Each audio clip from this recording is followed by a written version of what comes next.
Iron Maiden Somewhere in Time features one of the most iconic heavy metal album artworks of all times. I love it! And so just as we agreed on our Somewhere in Time episode on Up the Irons series, let's take a look at some of the hidden secrets this album artwork holds, the stories behind it, and discuss what the Somewhere in Time's artwork indirectly resulted in Iron Maiden switching artists a couple years later. Here you go.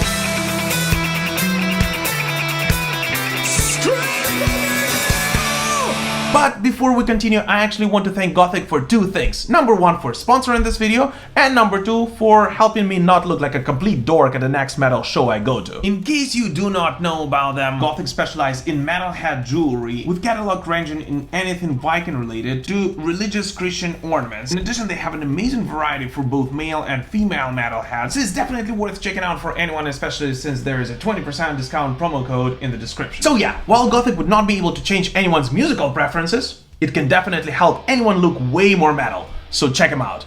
But alright, the thanks are over, let's do it.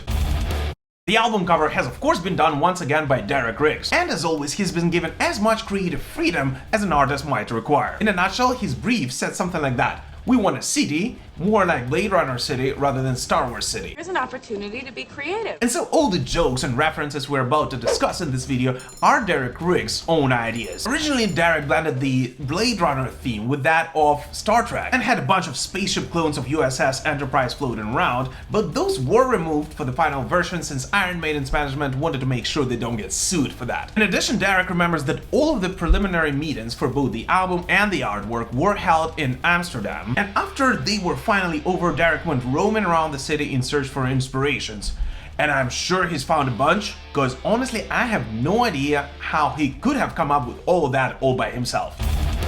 The central figure of the artwork is of course Eddie, this time drawn as a cyborg to fit into the futuristic landscape of the city. Those who are used to stare at album covers of course notice Derek Riggs' signature on Eddie's chest, and the fact that, as Derek Riggs himself said, the cyborg got a nuclear-powered willy. On the original sketch, none of these attributes were present though, and Eddie was supposed to be dressed in a t-shirt and even use a belt, and thus I assume wear jeans like a normal human being. Yet with this album, Iron Maiden decided to help their student fans not only with history classes, Alexander the Great, but also to pass biology, by showcasing all of the muscles Eddie's got under his skin. That weird thing floating in the air behind him is the spaceship Eddie flies around in, which of course you can see from inside as well. By the way, an interesting fact: a couple of weeks before the release of Somewhere in Time, Iron Maiden released the first of the two singles to the album.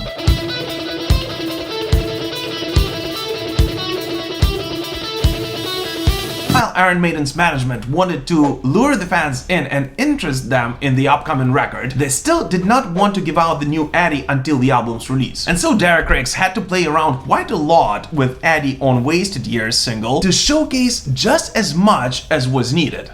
And I honestly think that he did an amazing job on that one.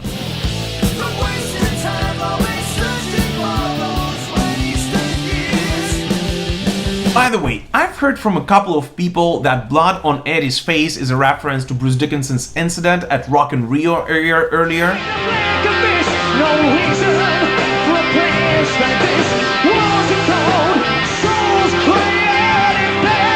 Yet I really don't think that this is the case.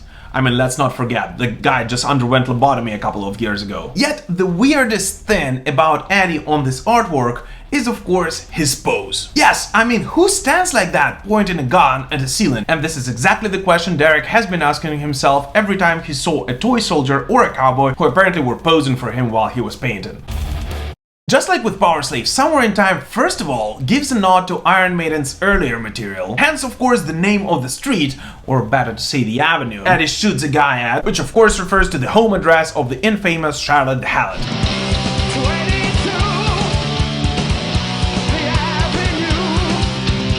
By the way, Charlotte herself seems to be working somewhere nearby, as I believe it's safe to assume it is her over here above the Ruskin Arms, to which we will come back in a moment. Below that street sign is of course the famous Iron Maiden poster, in front of which Margaret Thatcher is plotting her revenge on women in uniform, the fact of which is of course referenced here as well. Underneath the poster we can see the hand of a guy Eddie just shot, and this to me is possibly one of the funniest references on this artwork. Derek Riggs, being a huge fan of horror movies, of course knew a thing or two about a little movie called The Creature of the Black Lagoon.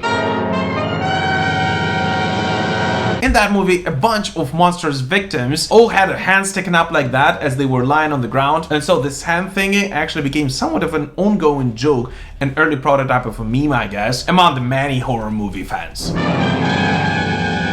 Right underneath the SYNCOM sign, which refers to the 1961 NASA program of the same name, we once again see the legendary lamppost with the trash bin, which has been featured on the band's debut record and was inspired by a lamppost at Finsbury Park in London, which, as some of the channel's viewers reported, has been sadly replaced in the last couple of years. What? One of the things which I personally wonder about is why didn't Derek make the lamppost light red on this artwork, since it would perfectly fit into the story of how the woman in the window next to Pizza Hut appeared on the cover. Remember how all of the meetings were done in Amsterdam? Well, one night after all of the meetings were done, Derek started roaming around the city looking for inspiration and exploring the many canals of the city until he got jump scared by someone staring at him from the window, and that's when he realized that he finally went into the infamous red light district. And so that woman in the window was supposed to be a nod to their time in Amsterdam, which I think would have worked so much better if the red light would be on. Above the Webster's logo, on which Iron Maiden gave a nod to EMI's art director of that time, we can see an Egyptian Eye of Horus sign, which of course, together with the pyramids on the back, referred to the band's previous studio effort.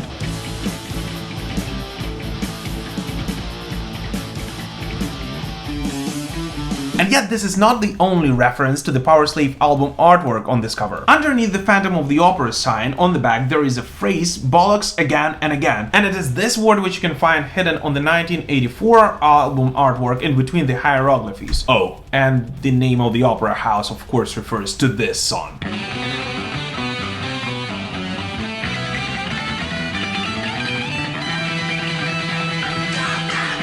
There are of course a couple of phrases in foreign languages. Chinese sign was simply copied by Derek from a magazine, and years later his friend who actually spoke Chinese told him that depending on the context this might as well mean danger yellow bikini. Yet my Google Translate app says something like white crop, so I honestly have no idea what to believe. There are of course a couple of signs in Russian here as well, including "меня рвёт", which again, depending on the context, might mean either I'm puking or I really like it. The word kefir, which is a type of a sour milk drink, both of which seem to be absolutely unrelated to Iron Maiden, and a weird phrase over here, which makes absolutely zero sense to me. Yet if someone speaks Russian better than I do, and I'm sure there are a lot of you guys here, and actually knows what this refers to, please let us know in the comments. Write that down, write that down! While this artwork features gazillion characters, only 3 of them are actually looking directly at you. Those being the whoever it is in the window, Bruce Dickinson, and the black cat with a halo, which is one of the many references to the band's acclaimed Live After Death live album, which if you didn't know was recorded at Long Beach Arena. And just to conclude the picture, Derek includes an inverted sign, "This is a very boring painting," which I think he might have included after everything else was done, since it took him 3 months to finish this painting, and after he was done he was so exhausted that he promised himself to never do anything this complicated again. And who knows, maybe this might actually be the reason for the Iron Maiden's artist switch in the 90s. In order to make this imaginary town look like a real city, Derek Riggs wanted to throw in lots of logos in there, like the ones you see when you walk around the megapolis. Yet, since Iron Maiden neither wanted nor was legally allowed to use real companies' logos, and in addition to that Derek simply wanted to have fun, he actually had to invent most of them. Since Blade Runner is meant to be the main inspiration for the album's feel and look, many of the signs on the buildings refer to this movie, including Bradbury Towers and Not to Bradbury Building, Decker's Department Stores, and Tyrrell Corporation, which is responsible for making the clothes for Harrison Ford to shoot at. In addition, this Blade Runner, which is playing at Philip K. Dick's cinema, along with Live After Death. By the way, Mr. Dick also happens to be the author of the book Do Androids Dream of Electric Sheep, which of course inspired Blade Runner. The sign Herbert Ailes is a nod to Frank Herbert, the author of Dune, who unfortunately passed away that same year, and apparently did not allow Iron Maiden to name a song inspired by his book with the same title. We were originally going to call the song on the album Dune, but Mr. Herbert thought that because we play heavy metal, because we were rockers basically, we were a bunch of thick idiots. Yet, of course, the band found a way to reference it here with the Sand Dune nightclub and grill. Overall, there are a bunch of references to real bars, because I mean, we all know Iron Maiden likes their drinks, and venues Iron Maiden either performed at or simply liked hanging out at from all over the world, including the Ruskin Arms, one of the very first venues Iron Maiden performed at, Rainbow, in which the band recorded one of their very first videos, L'Amour's in Brooklyn. I'm actually not 100% sure if Iron Maiden played a show at L'Amour's before that. You're not speaking French! Yet they definitely passed by the venue 2 years later after the release of Somewhere in Time and performed a secret gig under the name Charlotte and the Helots.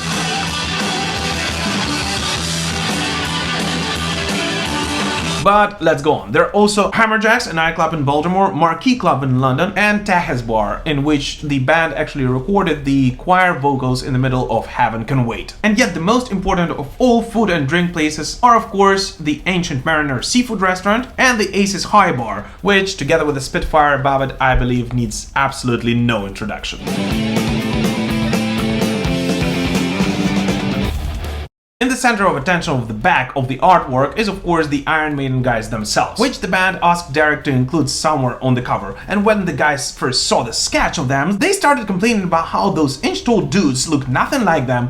And that's why Nico's shirt actually says Iron What on it. In addition, Nico's wearing aviator goggles because yes, he had a pilot license way before Bruce Dickinson, who is depicted holding a brain in his head removed from 80 on Peace of Mind. And while Steve Harris isn't really holding or wearing anything special, Derek Riggs couldn't really leave the band's leader without a little surprise for him. And so while the guys are standing and staring at Eddie at Upton Park, which happened to be the name of the former stadium of Steve's favorite football team, West Ham themselves are beating their rivals Arsenal 7-3. What a day for Steve, especially since his first band, Gypsy's Kiss, is playing at the Metal Club tonight. Well, I kind of wonder though what time the concerts start at in the future, since it's already 23:58, and for those who do not understand the 24-hour references, that's 2 minutes to go!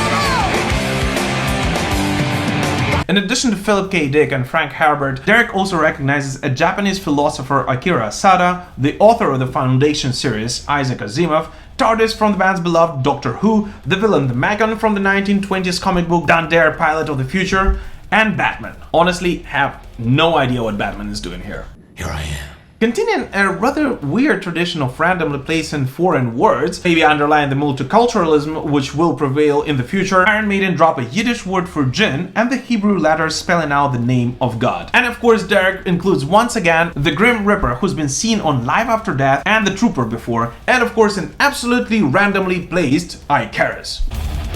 Of course, there are a couple of more logos here, including EMI and HMG signs, yet overall I believe that we covered the most important references, but if I did miss any of those, please let me know in the comments. Exactly. It is no secret that Somewhere in Time, which came right after the legendary Power Slave and right before the masterpiece of Seventh Son of the Seventh Son, was received with a rather mixed response by most of the Iron Maiden and overall heavy metal fans. We actually discussed that in details on the first episode on Somewhere in Time on Up the Iron series, and so I'm not gonna go into the details about that. And while Iron Maiden of course were on top of their career, the competition back then was rather fierce, especially from the rising thrash metal scene. And yet, despite the mixed responses, the sales for Somewhere in Time were absolutely amazing, and it is cited to this very day as one of the most beloved Iron Maiden albums by pretty much all of the band's fans. Yes, that's true. And while most of the fans of course might have grown to love the music, I actually think that it has a lot to do with the album artwork. I'm not sure if there's any way to calculate it, and thus I believe that there is no data on this, but I actually wonder what percentage of this album's sales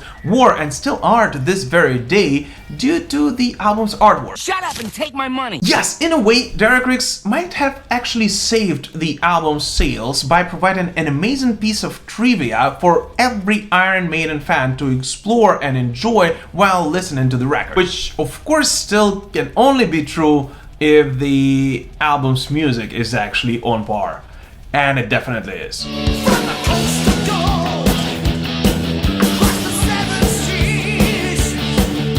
But as I said before, it took Derek Riggs around 3 months to finish this painting, and by the end of it he was so exhausted both morally and physically that he promised himself and the band actually that he would never do anything that complicated ever again. And this definitely shows in pretty much all of the future covers he did for Iron Maiden. Well, I mean, while I absolutely love Seventh Son of the Seventh Son and its artwork, let's be realistic here. It is very simplistic, and especially compared to Somewhere in Time. And No Prayer for Dying, well, I mean, it's not memorable at the very least. And so maybe, just maybe, Somewhere in Time was Derek Riggs' magnum opus, to which he gave his absolute best. And thus, since Rod Smallwood knew that Derek would not go for anything as complicated and as grand as Somewhere in Time ever again, he then suggested switching the artist for Iron Maiden's Fear of the Dark album and onwards. But what do you guys personally think? And which is your personal favorite nod and reference on Somewhere in Time album artwork? Please let us know in the comments. As always, thank you so much for watching this video, guys, and keep rocking.